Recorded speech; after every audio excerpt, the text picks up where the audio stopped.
From his ability to win in just about any situation to outlasting much younger opponents, here's why tennis players are scared of Novak Djokovic. What could be scarier than the way Noel treats his opponents, which is very similar to a lion playing with his prey before eating it? Forget examples from the past. Let's revisit his win over Andrei Rublev in Wimbledon 2023.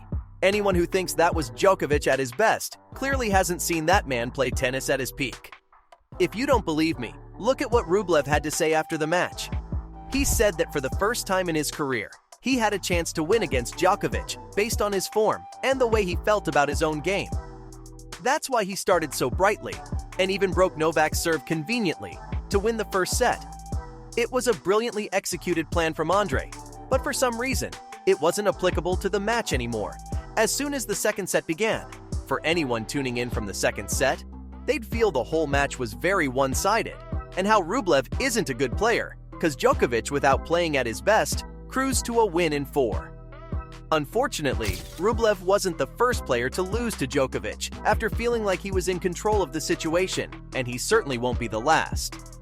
This has actually become a norm for the way Novak plays, starting slow, giving his opponents hope, before snatching it violently from within their grasps.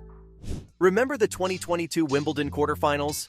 Jannik Sinner, the young Italian star leading the game by 2-0, on the verge of the greatest win of his career, and suddenly Djokovic thought to himself, "That's enough." What's worse is how dominant and predictable the rest of the match becomes. This is where the fear factor truly settles in.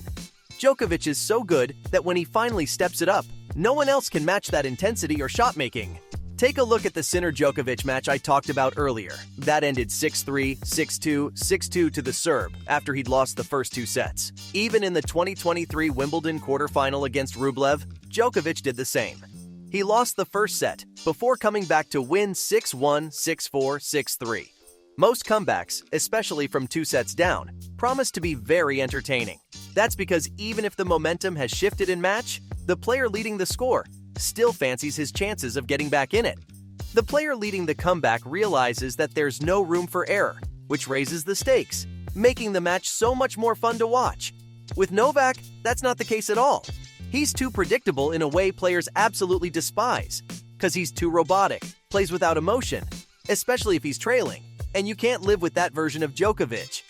He's like a cornered tiger, a really hungry cornered tiger, who has nothing to lose. That's what makes him so freaking great, because no matter what his opponents throw at him, Djokovic has always got an answer.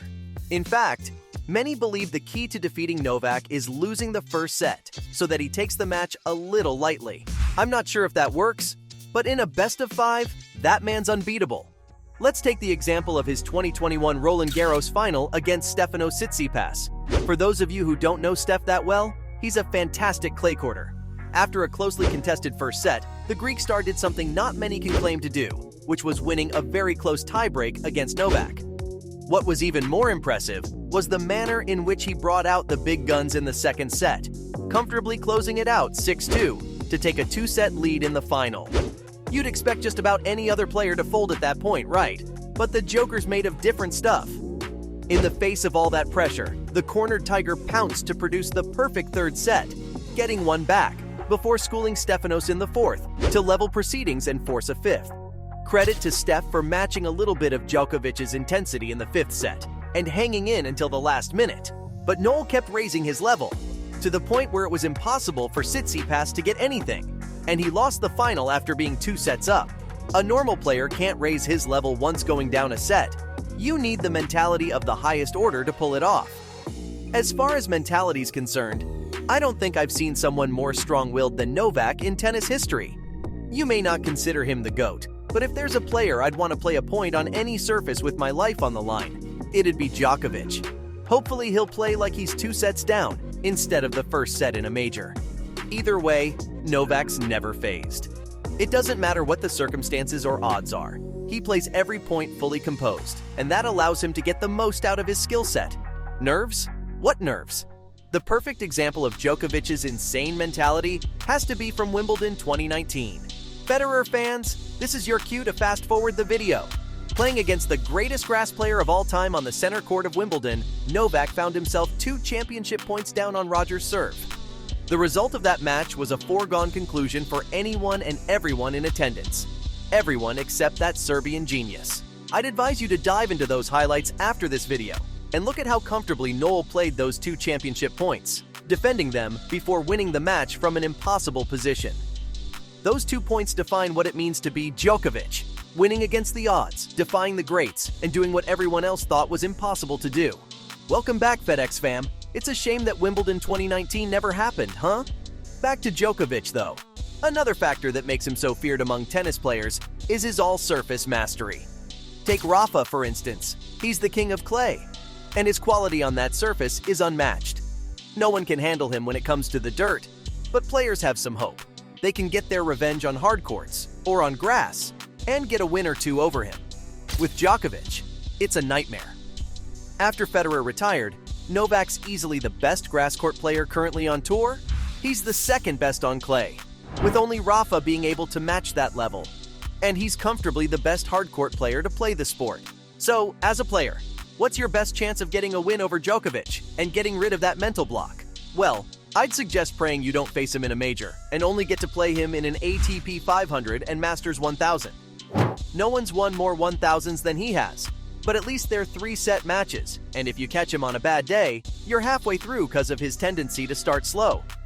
This is part of the reason why most analysts predict Djokovic will end up with 30 majors or close to that figure, and they're not really wrong.